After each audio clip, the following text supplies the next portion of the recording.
ህመም ያዘለ ፍቅር፣ ልብ አንጠልጣይ የፍቅር ታሪክ ክፍል 5። ተራኪ ረዚቃ መሐመድ።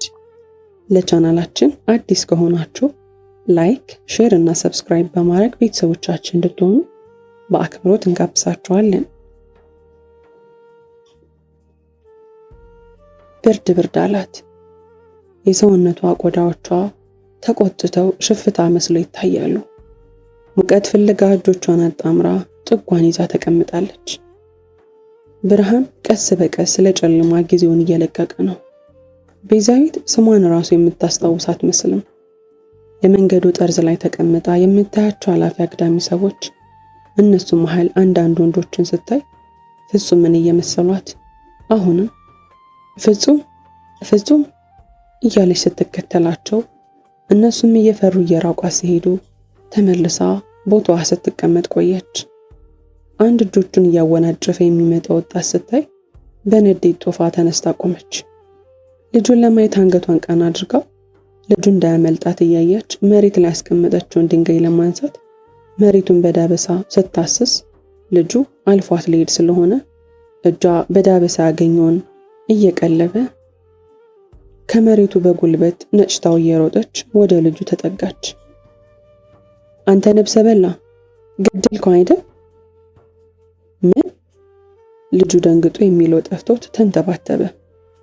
በያዘችው ድንጋይ እንዳትፈነክተው አንገቱን ለመደበቅ ጭንቅላቱን ለመከላከል በእጁ እየተከላከለ አጮልቆ አያት። እርቃኗን መሆኑ አስፈራው። ፍጹምን ገጨኸው፣ ግጨኝ። የያዘችውን ሳር በተነችበት። ድንጋይ የወረወረችበት መስሎት ፈረጠጠ። ለመከተል አልሞከረችም። ሳሩ ሲበተን ይሁን ልጁ ሲሮጥ ባላወቀችበት ምክንያት መሳቅ ጀመረች።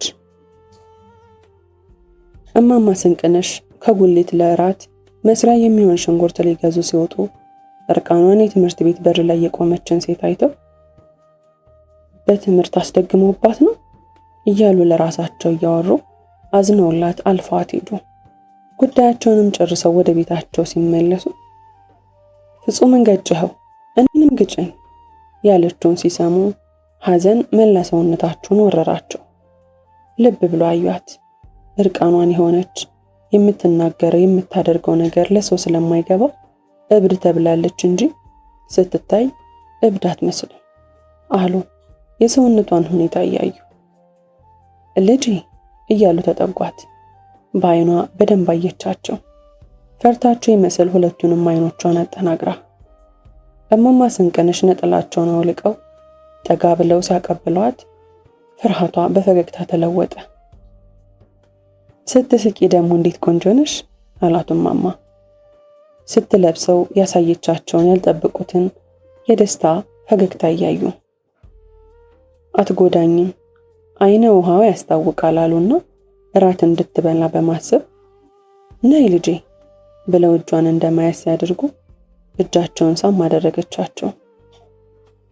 ቢያንስ ብርዷን አቃልላታለሁ፣ አሁን የት እንደሚወስዷት ባያውቁ ሌላ ችግሯን ካቃልሉላት ብላ መልካቸውን ወዳቸው ተከተለቻቸው።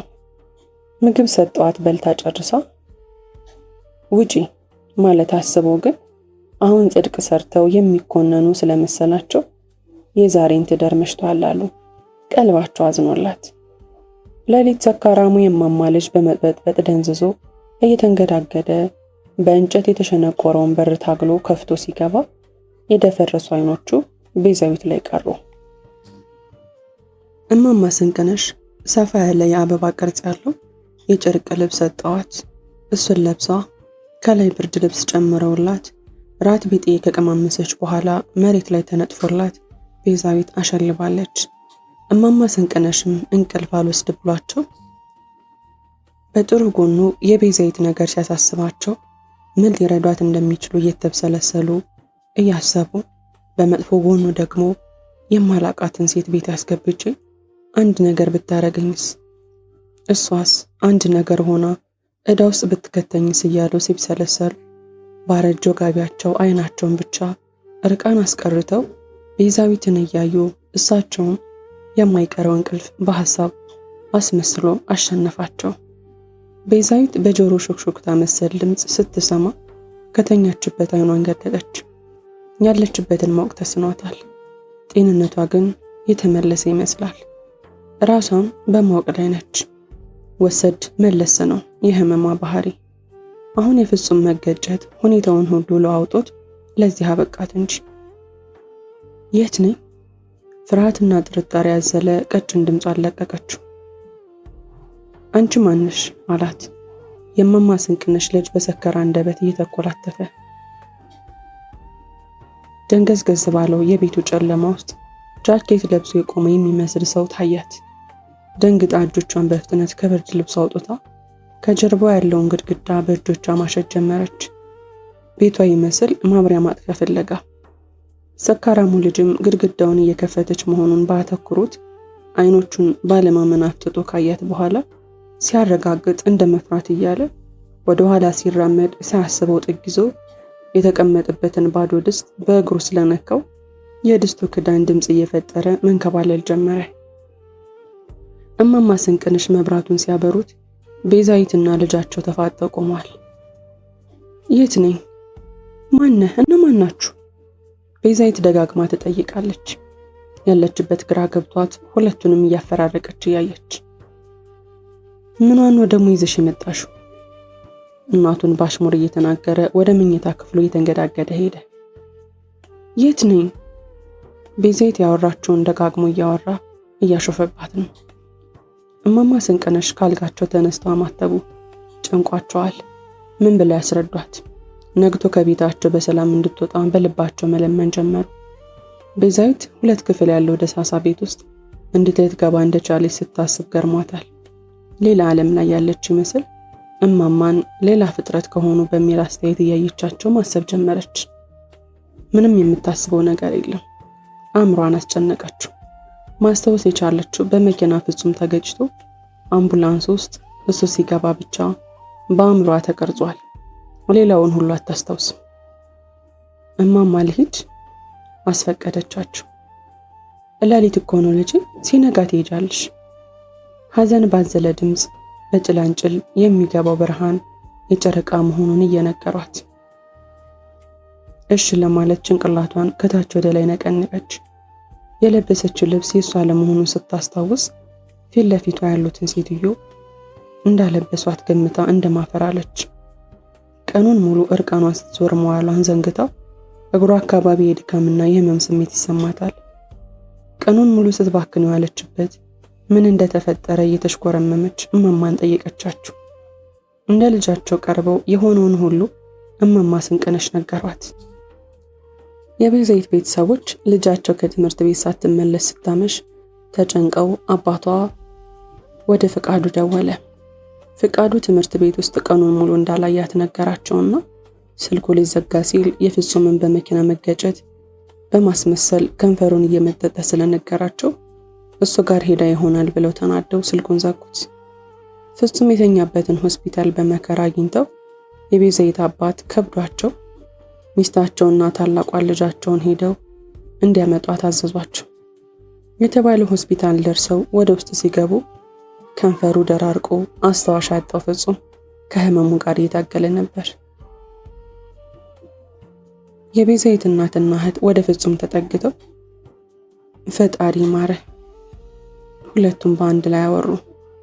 ፍጹም ከአልጋው እንደ መነሳት እየሞከረና እያቃተው የቤዛዊት እናትና እህት ከመምጣታቸው በፊት ከሰዓታት ቀደም ብላ የመጣችው ፍጹም ለዚህ ደረጃ እንዲበቃ አስተዋጽኦ ያላት የገጨችው ሚስት ጠዋት ባሏን ፖሊስ ጣቢያ ጠይቃው ለፍጹም ለሆስፒታል የሚከፈልና ለአንዳንድ ነገር የሚሆን እንደ ካሳ አስባ ጠቀም ያለ ገንዘብ ይዛ ከሆስፒታል ደርሳ መክፈል የነበረበትን ክፍያ ከፋፍላ እየተመለሰች ስለነበር ቀና እንዲል ረዳችው። አጠገቡ ቆመች። የሰማችው ነገር ስላለ እያዘነችና እንዴት መናገር እንዳለባት እየጨነቃት አሜን አለ ተደላድሮ ከተቀመጠ በኋላ። ቤዛዊት እንዴት ናት ብሎ ለመጠየቅና ለተጠየቀው ስላልመጣች የማይጸና ቅያሜ እየተሰማው ቤዛዊት እዚህ ነበረች አይደል? እናቷ እርግጠኛ ሆነው ጠየቁት። አዎ ነበረች የሚል መልስ እየጠበቁ ፍጹም ምን ማለታቸው ነው ሲል አሰበ። ከትላንት ጀምሮ ጠፍታብናለች። ተስፋ ያደረግነው አንተ ጋር ነበር። ትምህርት ቤትም አልገባችም። ምናልባት አንተን ያስታመመች ከሆነ ብለን ነው። የቤዛዊት እህት ቃላቶቹን ጎተት እያደረገች አወራች። ፍጹም አይኖችን ለማሰብ አርቆ ወረወራቸው። ልቡ የመምታት ፍጥነቱ እየጨመረ ነው። የት ልትሄድ እንደምትችል አሰበ፣ ግን ቦታ አጣ። የምትገኝበት ፍጹም ቤዛዊትን ከልቡ ስለሚረዳት የሱን መገጨት ስትሰማ ታማ ይሆናል አለና ተነስቶ ለመፈለግ እግሩን ለማውረድ ሲታገል አጠገቡ የነበረችው የገጩ ሚስት የማስመሰል ያልሆነ የእውነትም የማይመስል ለቅሶ አለቀሰች። ታግሎ ያቃተው ፍጹም የሆነ ችግር እንዳለ ስለጠረጠረ እንድትነግረው አንገቱን አዙራ ፈጠጠባት። ለጊዜው እግሮቹ መንቀሳቀስ አይችሉም። የፍጹምን የታሸገ እግር እያየ ቀጠለች።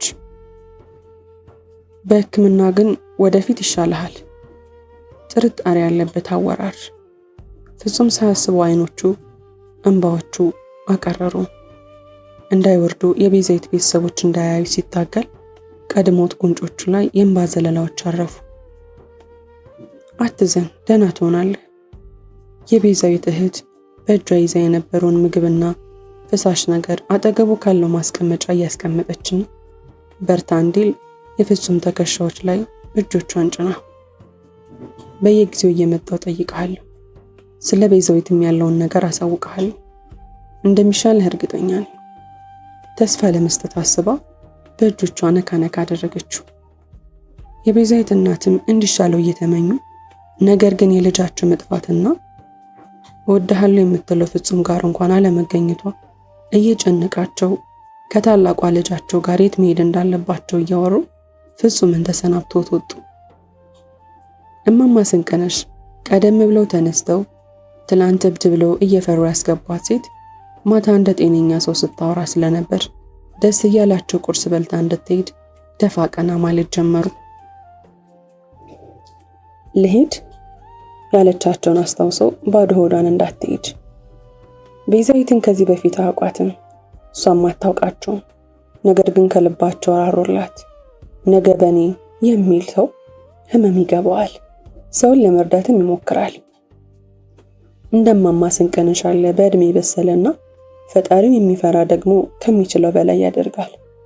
ውጭ እንዳለች የሚለበስ ነገር መስጠት ብቻ ሲችሉ ቤታቸው አስገብተው አስጠለሏት። ምግብን በፌስታል አድርጎ ማቀበል እየቻሉ አንድ ላይ ገብታ አቋደሷት። እንደምን አደሩ ማማ? ቤዛዊት ማታ በስንት ጭንቀት አስፈቅዳ ለመጸዳጃ የተጠቀመችበትን ማስታጠቢያ ይዛ ሀፍረት እየያዛት ለመድፋት የተከፈተውን በር አልፋ ወጣች። በትክክል ማሰብ ጀምራለች። በዛፎች የተከበበ ስፍራ አንዳንድ አነስ አነስ ያሉ የጭቃ ቤቶች ይታያሉ። እሷ ከለመደችው በህንፃ ከተከበበ ሰፈር ተለየባት። እንዴት እዚህ እንደመጣች ግን ማስታወስ አልቻለች። አቅራቢያዋ ካለው ቦታ የያዘችውን ደፍታ እየሮጠች ወደ እማማ ቤት ገባች። የት ነው ያለሁት? ማለት የአካባቢው ስም ጠየቀቻቸው። እማማ ስንቅነሽ የከተማ ልጅ መሆኗን ባነጋገሩ አውቀዋል። የከተማ ዋሳኝ ቦታ ነው ያለሽ፣ አሁን ቁጭ ብለሽ ቁርስ ብይ አሏት። እንድትጠጣው ውሃ ያቀረቡላት በልባቸው የመንገዱን ርቀት እየገመቱ። መንፈስ ካላገዛት ብቻዋን በእግሯ እዚህ ድረስ መምጣቷ እየገረማቸው እንደ ነገሩ በላበላ ካደረገች በኋላ የፍጹምን ሁኔታ ማወቅ ስለጓጓች ለማየት ተነሳች። እማማ ስንቅነሽ ያለበሷትን ቀሚስ እያየችና ስለ ደግነታቸው እያመሰገነች ተመልሳ እንደምትመጣ ቃል ገብታላቸው ስትወጣ አንዴ ቁሚ ልጄ አሉ እርጅናና ድካም በተጫጫነው ድምፅ። የሆነ የተቋጠረ ጨርቅ መፍታት ጀመሩ። ውስጡ ጥቂት ብሮች ይታያሉ። ለራሳቸው ጥቂት አስቀርተው አብዛኛውን የቤዛዊት እጅ ላይ ያስቀምጡ። በእግርሽ ይርቅሻል፣ ባይሆን መኪና ኮንትራቶቹን እንደጨረሽ ታገኛለሽ፣ ተሳፈሪ አሏት።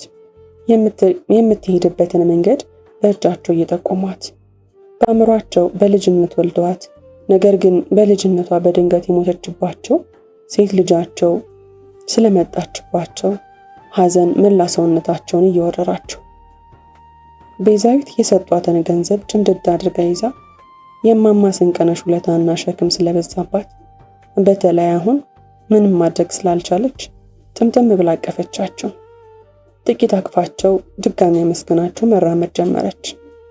የፍጹም ሁኔታን ለማወቅ እየጓጓች ቀድማ የት መሄድ እንዳለባት እያሰበች እማማ ስንቅነሽ ከዓይናቸው እየራቀች የምትሄደውን ልጅ እያዩ ቅድም ያሞቁትን የልጃቸውን ሐዘን በለቅሶ ቀጠሉት። ልጃቸውን በቤዛዊት ዓይን ውስጥ እያዩ ይመስል የሆነ ነገር ሊነግሯት ያሰቡ ይመስል ሊያስቆማት እንደ መሮጥ እየሞከሩ ወደፊት ሲመለከቱ ቤዛዊት ላትታይ ጠፍታለች። በነጠላቸው እንባቸውን እያበሱ ሰላም እንድትሆን ለቤዛዊት ጤናውን እየተመኙላት ቤታቸው ገቡ። ቤዛዊት ወደ ቤቱ አቅራቢያ ስትደርስ ከነ ቤዛዊት ቤት ፊት ለፊት የሚመለሰው ፍቃዱ አገኛት። እንዳያት ትወናውንና ማስመሰሉን ተያያዘው። የዞምባውን ከየት እንዳመጣው ባይታወቅም እያነባት አንደርድሮ ሁለቱንም እጆቹን እንደ አሞራ ክንፍ አየር ላይ ያንሳፈፈ ሊያቅፋት ተጠጋ። የኔ ምስኪን የት ጠፍተሽብን ነው? ያልፈለግንሽ ቦታ የለም። አይደለም ሊፈልጋት ጠፍታ ብትቀር ራሱ እሷን በመፈለግ በሚል ሰበብ ከአባቷ የሚሸጉጥለትን ገንዘብ በመቅረቱ በውስጡ ተጸጸተ። እንዳትነካኝ ለቅፋት ያንከረፈፈውን እጁን ሰበሰበችው። አንዳንድ ሰዎች ወዳጅና ሐሳብ ይመስላሉ። የሚገርመው ውስጣቸው በተቃራኒው ጥላቻና መጥፎ ሐሳብ ብቻ ነው ያላቸው። ጥላው ወደ ቤቷ ገባች። ነገር ግን ከጀርባዋ እየተከተላት ገብቶ በውስጡ ልል እያለ ምላሱን ተጠቀመበት። የልጃቸው መጥፋት ያስጨነቃቸው ቤተሰቦቿ የእልልታ ድምፅ ሲሰሙ ምን መጣ ብለው ግልብጥ ብለው ወጡ። ፍቃዱ ቀድሟት ፊት ለፊት ቆሞ እሱ ያገኛት ይመስል ቀኝ እጁንና አይኖቹን ወደ ሰማይ ወርውሮ ያመሰግናል። እናቷ እየሮጡ ከቤታቸው ደረጃ ወርደው አቀፏት። ወዲያው እየለቀቋት የጎደለ ሰውነት ያላት ይመስል ዞረው በዓይናቸው መላ አካላቷን በስስት ቃኟት። እማባ እያላቸው ነው። እህቷም ቀጥላ አቅፋት በሐዘን እየተያዩ መላቀስ ሲጀምሩ አባቷ ሁሉንም እየተቆጡ የልጃቸውን የቤዛዊትን ጭንቅላት በስስት በሁለቱም እጃቸው ይዘው ግንባሯን በፍቅር እየሳሟት እንድትገባ እጆቿን ይዘው ተያይዘው በደስታ ወደ ቤታቸው ዘለቁ። ፍጹም ህመሙ እየባሰበት የተሰቃየ ነው። ህመሙ ውስጡ ድረስ ሰልቆ ይሰማዋል። የእግሮቹ ደም አዘዋዋሪ ነርቮቹ የሚነጥር ከበሮ ይመስል በአእምሮ ሲመቱ ይሰማዋል። ክፍለ ሀገር ላሉ ዘመዶቹ እንዲያስታምሙት መደወል ቢፈልግም ማስጨነቅ ስላልፈለገ ትቶታል። ቤዛዊት መጣ አብሮ ብትሆን ህመሙ የሚተው እየመሰለው ነው። ነገር ግን ጠፋች ብለው የነገሩት ወሬን ከሰማ ጀምሮ እንቅልፍ በዓይኑ ሳይዞር ነው ያደረው። ከንጋቱ ጋር ጠዋት የነቃው ፍጹም ያለ ሰው ድጋፍ መንቀሳቀስ ካልቻለበት አልጋ ላይ ሆኖ በሩን አተኩሮ ውጭውን ያያል። የቤዛዊትን መምጣት ተስፋ አድርጎ እያለመ ብትመጣ በሚል ተስፋ እየጠበቃት ነው። በሩቁ በበሩ መግቢያ የምትገባ ሴት ስላየ በደስታ ተቁነጠነጠ። ቤዛዊት የመጣች ስለመሰለው ወደ ግንባሩ እጆቹን ሰዶ ቆንጆ ለመምሰል አስቦ ፊቱን ጠራረገ። የፊቱ ቁስል እየደረቀለት ቢሆን ህመሙ ግን አሁንም ድረስ ስለሚሰማው እጆቹን በቀስታ ነበር ፊቱ ላይ የሚያንቀሳቅሳቸው። አይኖቹን ድጋሚ ወደ በሩ ሰደዳቸው። የጠበቃት ቤዛዊት አይደለችም። የሆስፒታሉ ነርስ መሆኗን ሲያረጋግጥ ተበሳጨ። ሆድ ባሰው። ብቸኝነቱና ዘመድ አዝማድ ማንም አብሮ አደግ በዚህ ህመሙ ሰዓት ከሞት አፋፍ ተመልሶ በቆየበት ጊዜ እንኳ ከጎኑ የኔ የሚለው ሰው ስለሌለው እያዘነ ማሰብ ጀመረ። በሞትስ ኑሮ አይኖቹን ፍዝዝ አድርጎ ብዙ ሰዓት ተከዘና ተመልሶ በመትረፌ እንደ መጽናናት ሞቴን ለምን እመኛለሁ ሲል ራሱን ጠይቆ ማሰቡን አቆመ። ፍጹም የህመም ስሜቱ ሲቆይ እየባሰበት ነው። ራሱን ከባድ ነገር እየተጫነበት እየተሰማው ነው። ጭንቅላቱን ማንቀሳቀስ ራሱ እየከበደው ወደታች እግሩን መጠምዘዝ ሲጀምር ህመሟ የተሰማው ቦታ ለመዳበስ በእጆቹ ለመዳሰስ በቀስታ ጎንበስ ሲል የሆነ ሰው የመጣ ስለመሰለው በረጅሙ እየተነፈሰ አሁንም ቤዛዊት መስላው ዞረ። አይኖቹ የሚያዩት ነገር ግን ብዥ እያለበት ነው። 2 ቀጫጭን ጎማዎች አሉት። የሚገፋ ወንበር የሚመስል ታየው።